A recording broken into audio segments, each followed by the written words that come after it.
नमस्कार दोस्तों, मैं प्रदीप सिंह आप सभी का ज़िंदगी तेरा शुक्रिया में बहुत बहुत स्वागत करता हूँ।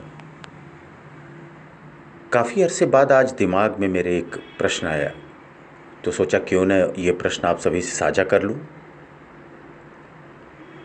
आज जो प्रश्न मेरे दिमाग में आया वो है, हम जो कुछ भी आज हैं, क्या कल भी वैसे ही रहने वाले हैं? एक अजीब सा सवाल उठा मेरे दिमाग में। आइए इस प्रश्न का जवाब ढूंढते हैं हमारी इस कहानी के ज़रिए। आज जो कहानी मैं आप सभी को सुनाने वाला हूँ, उस कहानी का शीर्षक है यह भी नहीं रहने वाला। एक फ़कीर देश में यात्रा के लिए पैदल निकले। रात हो जाने पर एक गांव में आनंद नाम के व्यक्ति के घर पर रुके। आनंद ने फ़कीर की खूब सेवा की। दूसरे दिन आनंद ने बहुत सारे उपहार देकर फ़कीर को विदा किया। फ़कीर ने आनंद के लिए प्रार्थना की कि परमात्मा करे तुम दिनों दिन आगे बढ़ते रहो। फ़कीर की बात सुनकर आनंद हंस पड़ा और बोला, फ़कीर बाबा, जो है यह भी नहीं रहने वाला। फ़कीर आनंद की ओर देखते रह गए और वहाँ से चले गए। 2 वर्ष बाद फ़कीर फिर आनंद के घर आए और देखा कि सारा वैभव समाप्त हो गया था। पता चला कि आनंद अब पास ही के एक ज़मींदार के यहाँ नौकरी करता है। फ़कीर आनंद से मिलने गए। आनंद के चेहरे पर अभाव में भी वही आनंद था। उसने फ़कीर का प्रेम पूर्वक स्वागत किया, झोपड़ी में फटी चटाई पर बिठाया, खाने के लिए सूखी रोटी दी। दूसरे दिन जाते समय फ़कीर की आंखों में आंसू थे। फ़कीर कहने लगा, हे परमात्मा, ये तूने क्या किया? आनंद पुनः हंस पड़ा और बोला, फ़कीर बाबा, आप क्यों दुखी हो रहे हो?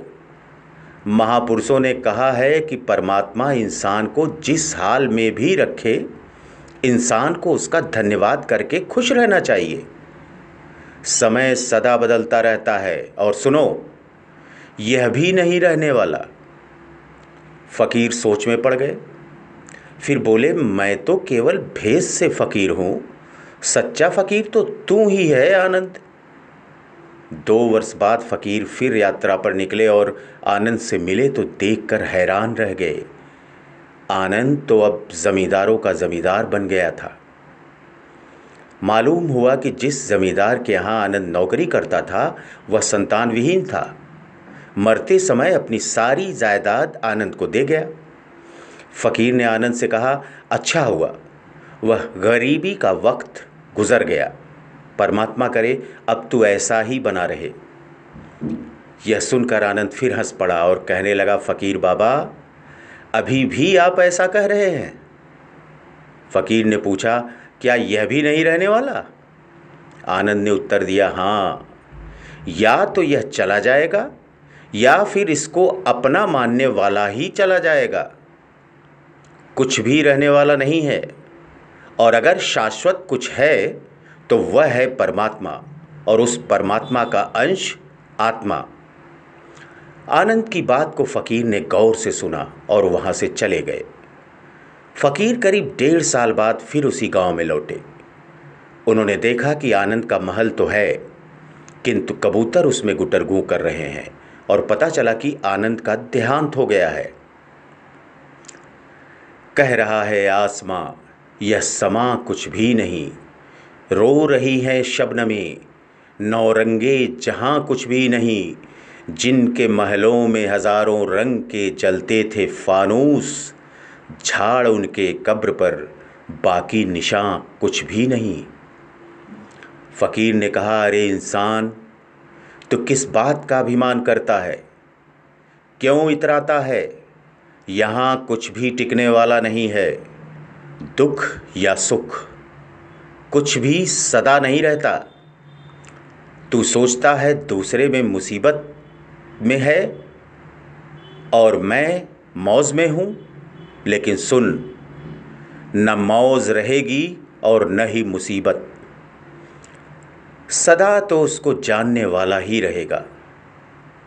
असल जीवन तो वो जीते हैं जो हर हाल में खुश रहते हैं। मिल गया माल तो उस माल में खुश रहते हैं, और हो गए बेहाल तो उस हाल में भी खुश रहते हैं। फ़कीर मन ही मन कहने लगे, धन्य है आनंद तेरा सत्संग, और धन्य है तुम्हारे सद्गुरु। मैं तो झूठा फ़कीर हूँ, असली फ़कीरी तो तेरी ज़िंदगी है। अब मैं तेरी तस्वीर देखना चाहता हूँ, कुछ फूल चढ़ाकर दुआ तो मांग लूँ। फ़कीर दूसरे कमरे में गए और देखा कि आनंद ने अपनी तस्वीर पर लिखवा रखा है, आखिर में यह भी नहीं रहेगा। दोस्तों, इस ब्रह्मांड में परिवर्तन ही एकमात्र शाश्वत वस्तु है। तो दोस्तों, आज के लिए बस इतना ही।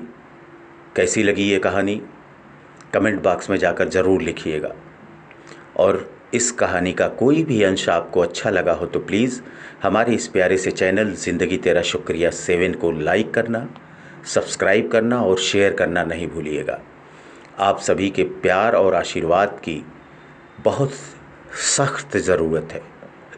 आप सभी इसी तरह से अपना प्यार और आशीर्वाद मुझ पर और मेरे इस प्यारे से चैनल ज़िंदगी तेरा शुक्रिया 7 पर बनाए रखिएगा। आप सभी अपना और अपने परिवार के प्रत्येक सदस्य का बहुत बहुत ख्याल रखिएगा। आप सभी का बहुत बहुत धन्यवाद, बहुत बहुत शुक्रिया।